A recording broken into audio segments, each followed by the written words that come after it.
Okay, why don't we go ahead and get started? I'm Cliff Lynch. I am the director of the Coalition for Networked Information, and I'll be introducing this session, and I'd like to welcome all of our attendees to it.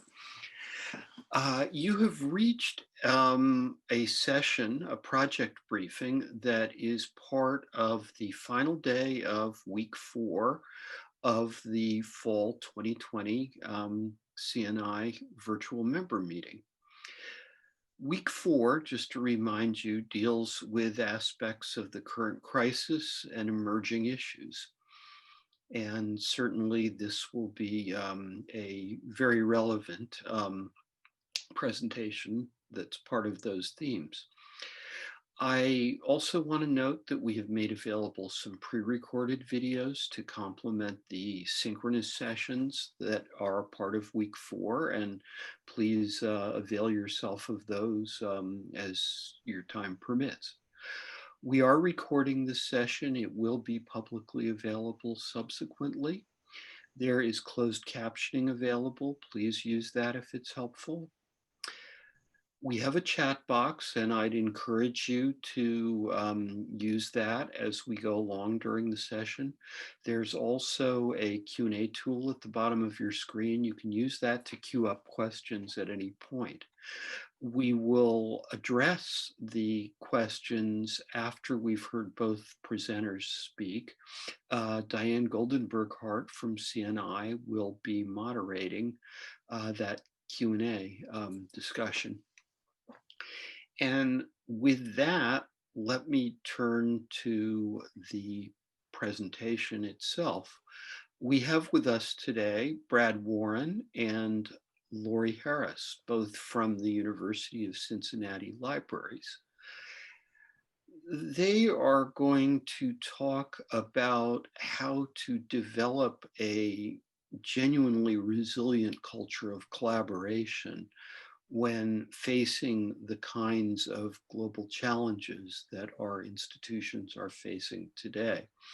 And I think that word resilient is enormously relevant here because I think we're going to need resilient cultures, not just in the current emergency, but going forward for quite a long time to come. So with that, let me welcome Lori and Brad, and I'll turn it over to Brad to start the presentation.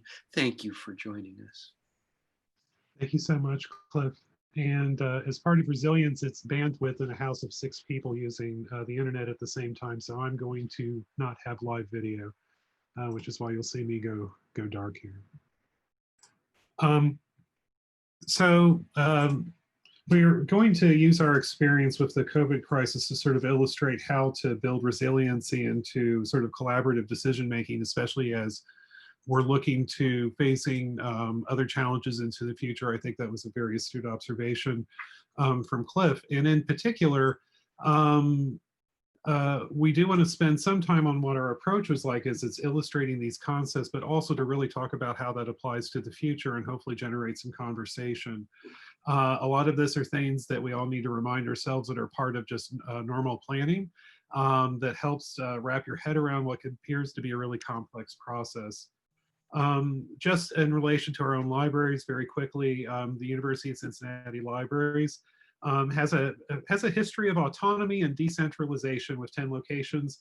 And I would just say the hallmark of most multi-branch ARL libraries. This does also extend to the college governance structure as well.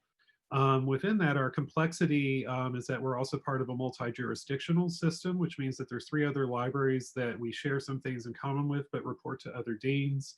And we also have 3 bargaining units with AAUP tenure track library faculty, SEIU and AFSCME staff, non-represented staff, and also student workers.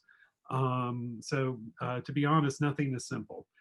Previous to the pandemic, most large projects about the library's strategic directions and big problems were done collaboratively through representation, but often with the understanding that the dean decides.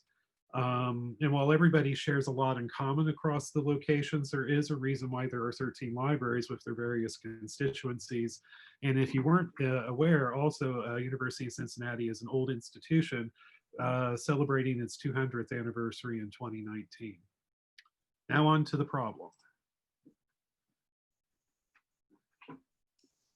So, hi, good afternoon, everyone, and thank you for having us participate here today at CNI this year. So, Brad shared with you a little bit of our history, some of the complexities inherent in a multi-jurisdictional system, and some of the UCL's practices pre-pandemic as it relates to the way matters were decided. So, today I'm going to highlight some of our practices that shifted throughout the pandemic period beginning in mid-March. So one of our primary things for us as we move forward was we wanted to focus on our people. So people, as they were migrating into their homes, we wanted to ensure that everyone was up to speed in terms of the technology. Yes, we had some of our faculty and staff who really weren't connected. And so that was a primary focus to bring everyone up to speed. We developed a consistent message that I believe was organic, and Brad and I just sort of carried this through, which was health and safety of our UCL staff, our faculty, and our students was the guiding principle in our decision making. The further we moved into working from home, this message became not only pervasive throughout our different libraries, but throughout the university department. So we, even during this paradigm shift, we were really mindful that we wanted to locate and provide opportunities for people within our organization who up to that point didn't necessarily, they weren't involved in decision making, or they may have had a seat at the table, but they were very quiet at that table. So we encourage people to step up in leadership roles. We supported them to grow and develop in ways that would enable them to participate and really just sort of shine as these new sort of voices and new decision makers. We were also able to really rethink and retool rules that previously had slowed or prevented movement within our organization. So a prime example of that is, we decided very quickly that we wanted our student workers to be paid in the spring during the shutdown. And Brad had a discussion with our dean. The dean moved very quickly, and I want to say that was implemented within a 24-hour period. And so just an example of how things moved very quickly in this paradigm, but it allowed us to really make some quick and important decisions. One of the areas, power in the hands of the new decision maker. So our primary group was the RTC group, Return to Campus group, and Brad is going to talk about that later. This group had a direct pipeline to our UCL senior leadership and departments heads, and that made it so much easier for the group to make recommendations in real time and implement changes immediately.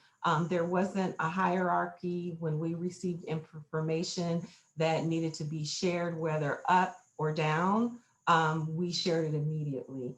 I thought that as an organization, we did a really good job listening and taking into consideration concerns from all members of our organization. That took a lot of time. It took a lot of patience, and a lot of listening skills. So not only did we develop policies and procedures to shift staff and faculty spaces while again focusing on everyone's health as a priority, we also work to align and adhere to the state of Ohio's and the university's policies and procedures as well. So juggling simultaneously. Last but not least, there were, as you can imagine, different perspectives and needs that were put on the table. So we had to balance the safety and needs again. I can't say this enough of our faculty, staff, and students. That was just a consistent message. We had to balance the wishes and needs of the president and provost. And as you can imagine, sometimes there was a little conflict because what the president and provost sort of wanted at times didn't necessarily align with where we were. We had to balance the wishes and needs of faculty. Initially, many of UC faculty, they were not open to returning to in-person teaching. And so, we had to negotiate those nuances. And then lastly, again, each library, because we have a variety of libraries with their own culture, had different perspectives and needs. And I'll turn it over to Brad. Thank you, Lori. So all of this was turning into a balancing act. And once again, I still want to hearken that these issues, I think, transcend this particular crisis, but they're important to keep in mind when looking at our future crises. So we're balancing this personal safety and the business needs of whatever it is that we're doing. So the work needed to be intentional, but it had a level of importance that felt different from other discussions which may have had sort of academic or philosophical importance. The task at hand felt monumental, and in order to deal with that, we had to break things down into pieces and chunks, which is essentially project management, something I think many of us have experience with. But it's important to realize that when faced with something in which there are no answers and you're coming up with solutions in parallel to an organization that you're a part of or an industry, you need to break it down into smaller pieces so that it's digestible and you can actually move forward. And also the process was extraordinarily slow initially because it was an important aspect of building trust, collaboration, and teamwork in an organization that was not, that was drawing upon some of the strengths of how we went about decision making, but doing it in a new way. And within that resilience, it really was emotional intelligence, putting yourself in other people's shoes over and over again. And this is not only the coworkers, but the community that you're serving, the administrators that you're having to answer questions to and guide, and then also obviously the public. It's okay not to know the answers, but also have to have faith in the people's ability to figure out these answers as time goes on. And I can't stress enough that taking the time to build trust is a key component to creating a resilient group. So within the decision-making structure, which I think was also unique and something I can't say enough in favor of a strategy for dealing with large problems, this task force was made up of 12 faculty and staff, and only one of those people was a department head. Everybody else were more on the ground and not in roles of normally having to make decisions. But the group had the authority to make decisions and recommendations directly to the dean as it related to the approach, policy, and process for how we handled all sort of operations and facility reopenings. The managers were then entrusted with implementing within this structure. So in a sense, it was sort of flipping the decision-making on its head and putting the power, so to speak, to the people, and then managers were working within that. And everything that we decided to change was discussed with the group no matter what it was. And that had some pretty difficult conversations, things in which you you express, I can't believe X, Y, or Z is thinking this, and that person could be anybody within the government, within the university structure, or even just within the library. It also required getting buy-in from various stakeholders. Library administration was the conduit between these internal groups and the external stakeholders, such as the provost, public safety, the president's office, student government, faculty senate, and also had to then communicate these to these external stakeholders whenever we had to deal with pressure that was being placed. Because there was this normalization and health and safety as a way of approaching our process, it enabled us to handle external pressures, especially as the semester was approaching, and we were definitely getting some concerns from upper administration about in relation to just their own concerns about a fall semester that was looking extraordinarily different than anybody wanted. And so this happened at critical moments over and over again during the semester, and I think it helped with being able to answer questions concretely because of the thought that it had been put into the process. On the safety issue, by approaching it from a personal safety approach that normalized responses across an extraordinarily diverse workforce and library system, where I had personal conversations that ranged from people who were afraid to leave the house to thinking that COVID was a hoax.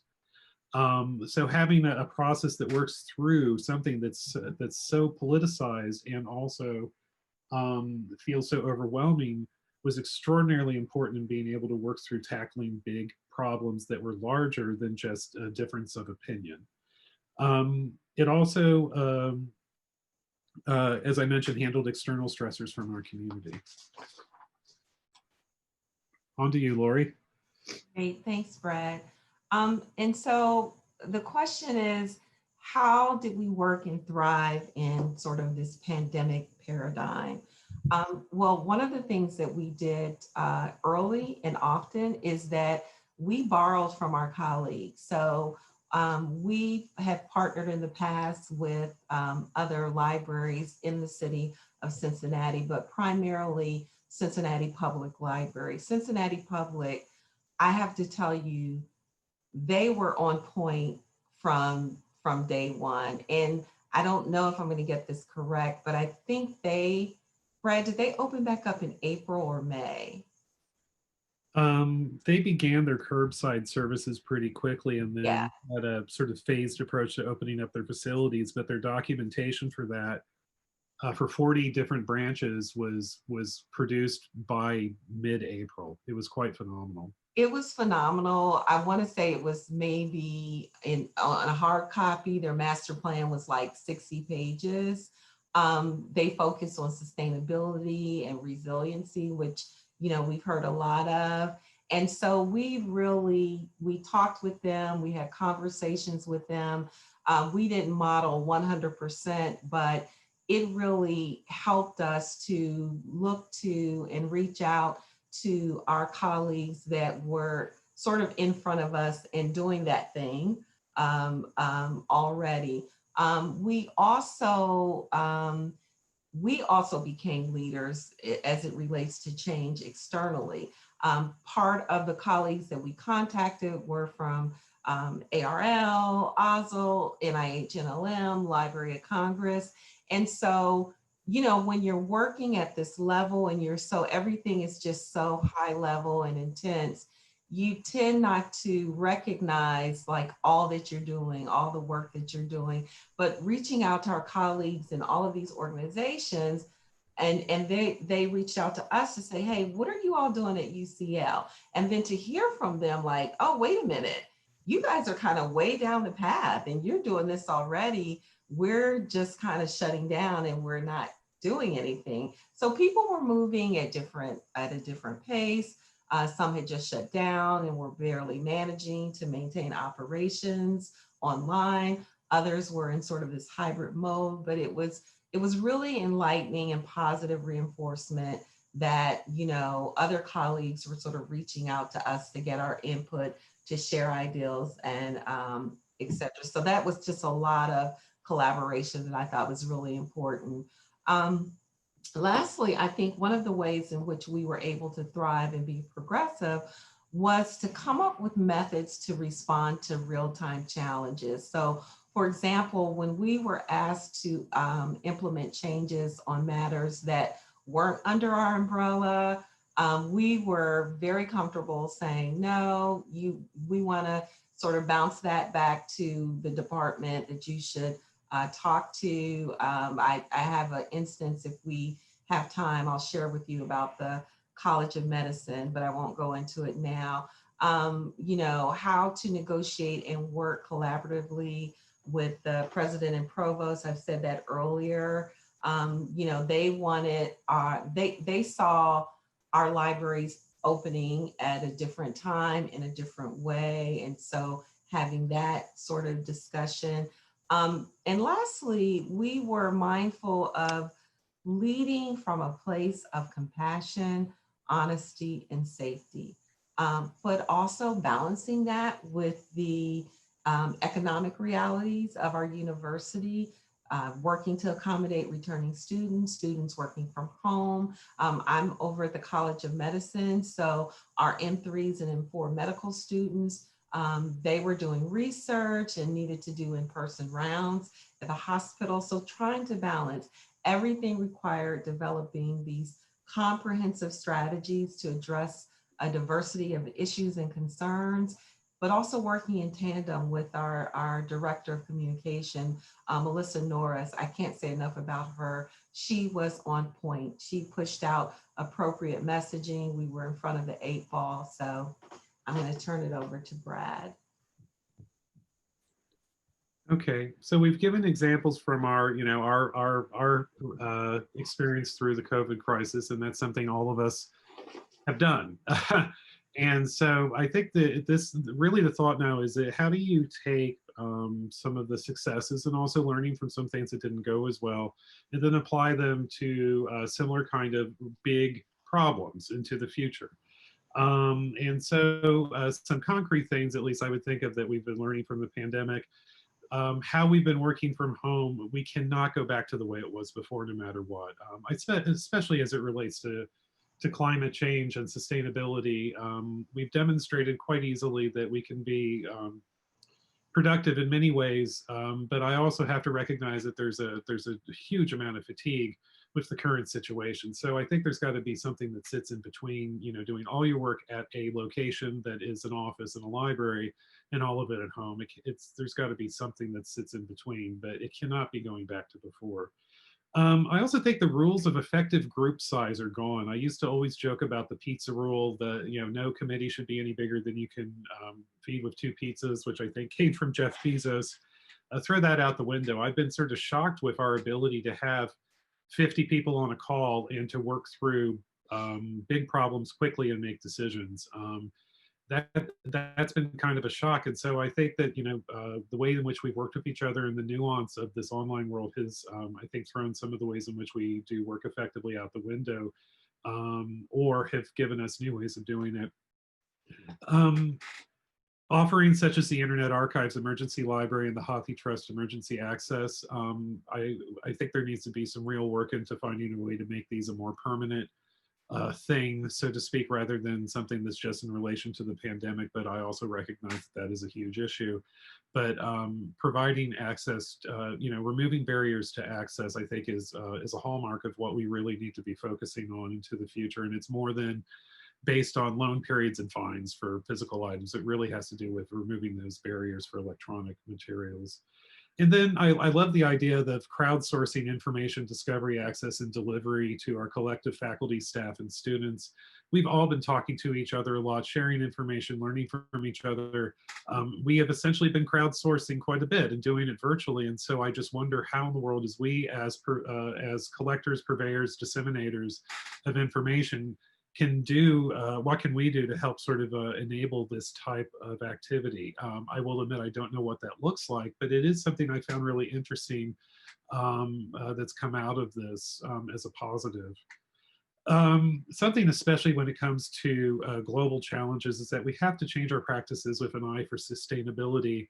And Lori mentioned the public library, and I think that I continue to look at the public library as inspirational for how to do things and to do them differently, and to really be looking towards the future.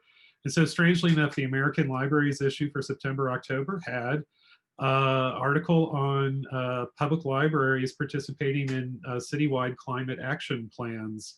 And as we've learned from bringing up university campuses, we are a city within a city or a town. And I think that we need to be actively taking the lead and or partnering with existing efforts within our academic institutions with that type of sustainability and plans, and reducing our impact. This is the time frame in which I think that we can really begin to take a giant leap forward in relation to climate change and sustainability, because we have already had to make huge changes to the way we do things. If we can do this, we can do more. In all cases, however, we really need to be able to work with partners that have to take these principles into account for how we approach these big problems, for ensuring sustainability and built-in resiliency. And I really think that key piece is the workforce and the decision making and how you communicate and deal with these changes that happen quickly. And so I think that whether it's happening at a local level within your campus or partnering at the state, national, or international levels requires this empowerment. And it's a different kind of empowerment. You're empowering, it's not a grassroots kind of empowerment. It's actually empowering people who are on the front lines. In one example, who can help influence the system in which you are implementing your solutions. And I think that concept is a really interesting one. It's a different type of collaboration and one that I hope that our own library can continue into the future. And something that I think is much more in the immediacy, and not to end on a down note, but I've been thinking about this, is that if you thought that the shutdown in the planning for the fall semester was tough, you've got nothing on fall 21. Right now, I think we'd have to have an expectation that there is a desire for it to look like fall 19 and that we're, quote, back to normal for fall of 21. And I think that the work that is necessary in order to navigate through that successfully is entirely dependent on this resilient culture and decision making and empowerment. It's the only way in which we're going to do it successfully, but it is going to be tough and it is going to happen in the next few months. Thanks. We have some time for questions. Thank you, Brad. Thank you, Lori. Was a really interesting presentation. Lots of food for thought, very inspiring and thought-provoking, particularly with your comments there at the end, Brad. So the floor is now open for questions, and I know Lori and Brad would love to have a conversation with our attendees here today. So if you have comments or personal experiences with your own organization, questions about their process, please type it into the Q&A or raise your hand. I can turn on your microphone and you can join the conversation with us here. We really would be interested in hearing your perspective about this. I personally, as we wait for folks to think about what you've just shared with us, personally, I really appreciated your talking about all the different communities that you brought into your process. And it made me wonder if, one of the big things that folks have talked about throughout the last 9 months is the big hit that morale has taken for our staff. It strikes me that the kind of process that you shifted to might help mitigate some of that. And I wondered if, it's not the kind of thing you could necessarily measure, but can you speak to that at all? Do you have any comments about general morale and how your process might have impacted that? I know for me personally, all you had to do was look at the, the library think tank on Facebook and all of the horror stories. And my thought was, I was very much driven by, I don't want that to be our experience. But I'm not going to claim that we don't have a morale issue at our library because we're tired. And I think that, coupling this with this overboiling of systemic racism in the country in the summer, facing severe budget cuts as well, you feel that you're just, everything is just sliding out from under your feet left and right. I would like to think that as it comes to the work that this group did, and that for a very long period of time, I can't claim the entire semester, but I mean, the fact that we didn't have a single person in our library staff or faculty test positive for COVID, and that we didn't have any kind of infection issues was something that we're really, really proud of. And so while, you can't say that this, dealt with all of the serious morale problems and concerns that all of us are facing. I think that I would hope, at least when it came to how we're doing our work within this the pandemic crisis, that people felt as confident as they could be that this was being done the best that it possibly could. And I'll just add a little bit and sort of piggyback. Yeah, the confluences of different things happening at once was really a lot. But I think one of the things that I was appreciative of is that, you know, Brad, because he sort of sits next to the dean in terms of hierarchy, he really advocated strongly that for the rest of this year, that our library faculty and staff not be tasked with other big, large projects, that we really needed this space and time, you know, just to breathe, just to kind of get back to normal, return phone calls and whatever. Because, you know, of course, every library has like, okay, and this is next and this is next. But he really advocated strongly and said, listen, you know, and I think that's important to, when you're listening to your people, they're telling you exactly what it is that they need and what they want. And so I was really appreciative that he was able to advocate for that. I think everybody now can take a breath, so, and be ready again to start again in the new year. Yeah, yeah. Empowering and allowing people to be heard. Well, thank you both so much. I appreciate your response to my question about that. And I see that we're a couple of minutes past time here, so I want to be respectful of our of your time, of our attendees' time. So I'll go ahead and shut down the public portion and close down the recording, and just invite any attendees, if they want to stick around and ask some questions, please feel free to do so.